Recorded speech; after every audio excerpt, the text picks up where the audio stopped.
Hi friends, welcome to village వంటకాలు. Friends, ఇవాల్టి recipe వచ్చేసి simple and tasty laddu recipe అండి. ఈ లడ్డూలని చాలా సింపుల్గా రెడీ చేసుకుంటాము.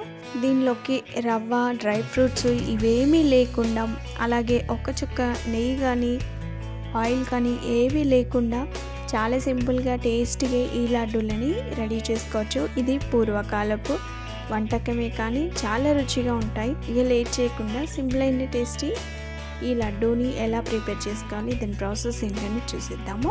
ముందుగా ఒక బౌల్ని తీసుకుని అందులో 2 కప్స్ వరకు గోధుమ పిండి వేసుకోవాలి.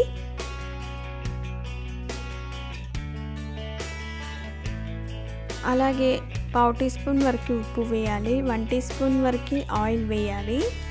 ఆయిల్ని ఇక్కడే యూజ్ చేస్తామండి, ఇంకెక్కడ కూడా ఆయిల్ వేయము. ఇలా 1 స్పూన్ ఆయిల్ వేసిన తర్వాత పిండికి పట్టేలాగా బాగా కలుపుకోవాలి. ఇలా బాగా కలిపిన తర్వాత అందులో కొన్ని వాటర్ని పోసుకుంటూ చపాతీ పిండిలాగా సాఫ్ట్గా ఉండాలి.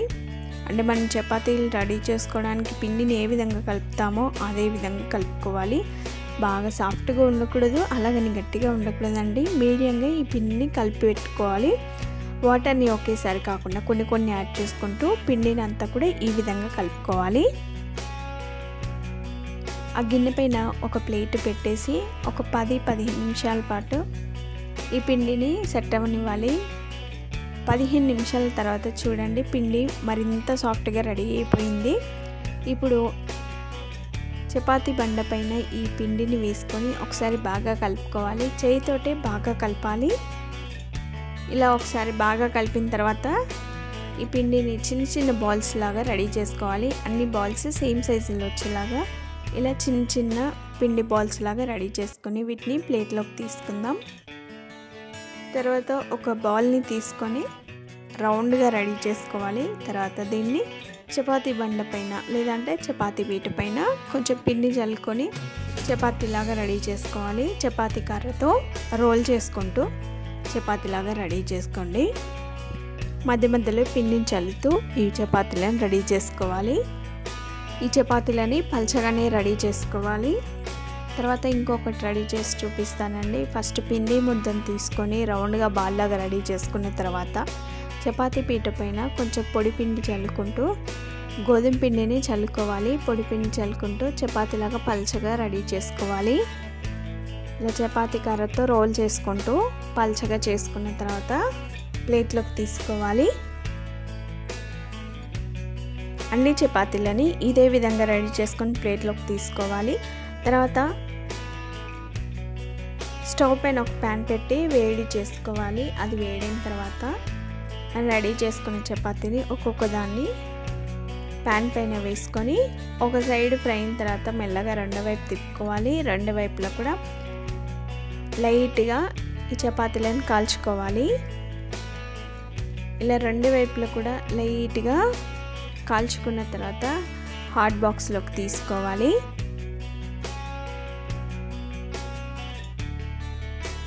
తర్వాత రెడీ చేసుకున్న చపాతీలని అన్నిటినీ ఇదే విధంగా కాల్చుకోవాలి. చపాతీలను కాల్చుకునేటప్పుడు ఇక ఆయిల్ వేయకూడదండి. ఆయిల్ వేయకుండానే చపాతీలను కాల్చుకోవాలి. ప్యాన్ పైన చపాతీ వేసిన తర్వాత వెంటనే తిప్పకూడదు. అది కొంచెం ఒక సైడ్ ఫ్రై అయిన తర్వాత రెండో వైపు తిప్పుకోవాలి. ఇలా స్పూన్తో అదుముకుంటూ కాల్చుకున్నట్లయితే ఇవి పొంగుతూ చాలా సాఫ్ట్గా వస్తాయి. వీటిని ఎక్కువగా కాల్చుకోకూడదు. లైట్గా ఇలా కాల్చుకొని హాట్ బాక్స్లోకి తీసుకోవాలి. ఇవి వేడిగానే ఉండాలండి. అన్నిటినీ ఈ విధంగా కాల్చుకున్న తర్వాత ఒక ప్లేట్ని తీసుకొని రెడీ చేసుకున్న చపాతీని ఒక్కొక్క దాన్ని తీసుకొని ఇలా తుంచుకోవాలి. చిన్న పీసెస్ లాగా మనం కట్ చేసుకోవాలి. చేయితోటే ఇలా ఈజీగా వచ్చేస్తుందండి.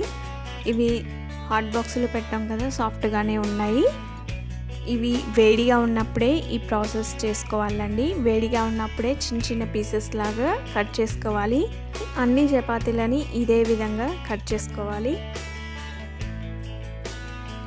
ఇలా చిన్న పీసెస్ లాగా కట్ చేసిన తర్వాత చేయితో ఇలా మెత్తగా మ్యాష్ చేసుకోవాలి. చూడండి ఈ విధంగా మెత్తగా మ్యాష్ చేసుకోవాలి. ఇలా మెత్తగా మ్యాష్ చేసుకున్న తర్వాత ఇందులో 1 కప్పు వరకు బెల్లం తురుము వేసుకోవాలి. 2 కప్పుల గోధుమ పిండికి 1 కప్పు బెల్లం తురుము కరెక్ట్గా సరిపోతుందండి. ఈ స్వీట్ కరెక్ట్గా ఉంటుంది. బెల్లం తురుము వేసిన తర్వాత ఇలా చేయితో మెదుపుకుంటూ బాగా కలుపుకోవాలి. మెత్తగా మ్యాష్ చేసుకోవాలి. ఈ బెల్లం తురుము అంతా కూడా చపాతీ పౌడర్కి పట్టేలాగా మెత్తగా మ్యాష్ చేసుకోవాలి. మీకు ఇలా చేయితో మెత్తగా మ్యాష్ చేసుకోవడం కష్టంగా అనిపించినట్లయితే మిక్సీ జార్లోకి వేసి 1 సారి 2 సార్లు పల్స్ ఇచ్చినట్లయితే మనకి బెల్లము చపాతీ పౌడరు ఈజీగా కలిసిపోతాయండి. అలా అయినా చేసుకోవచ్చు. లేదంటే చేయితోటి ఇలా మ్యాష్ చేసుకుంటూ గట్టిగా కలుపుకోవాలి. కొంచెం కొంచెం మిశ్రమాన్ని చేతిలోకి తీసుకొని లడ్డులాగా రెడీ చేసుకోవాలి. మిశ్రమాన్ని అంతా కూడా ఈ విధంగా అన్ని లడ్డులాగా రెడీ చేసుకొని ఒక సర్వింగ్ ప్లేట్లోకి తీసుకొని సర్వ్ చేసుకుంటే అంతేనండి. చూస్తుంటేనే నోరూరించే కమ్మని చపాతీ లడ్డు రెడీ అయిపోయింది. చాలా అంటే చాలా బాగుంటాయండి. ఇవి ఇలా రెడీ చేసి ఒక 8 కంటైనర్ బాక్స్లో స్టోర్ చేసినట్లయితే వారం రోజుల వరకైనా తినేయచ్చు. చాలా కమ్మగా ఉంటాయి. ఒకటి కట్ చేసి చూపిస్తానండి. చూడండి ఎంత సాఫ్ట్గా ఉన్నాయో. చాలా చాలా రుచిగా ఉంటాయండి. నోటికి కమ్మగా అనిపిస్తూ ఉంటాయి. మరి మీరు తప్పక ట్రై చేస్తారు కదా. మరిన్ని ఇలాంటి ఎన్నో వెరైటీ రెసిపీస్ కోసం మా ఛానల్ని సబ్స్క్రైబ్ చేసుకోండి. మీకు ఈ వీడియో నచ్చినట్లయితే లైక్ చేయండి. మీ ఫ్రెండ్స్కి కానీ రిలేటివ్స్ కానీ షేర్ చేయండి. మీరు ఈ రెసిపీని తప్పక ట్రై చేసి మీకు ఎలా వచ్చిందో టేస్ట్ ఎలా ఉందో కామెంట్ చేయండి. Thanks for watching. Bye bye.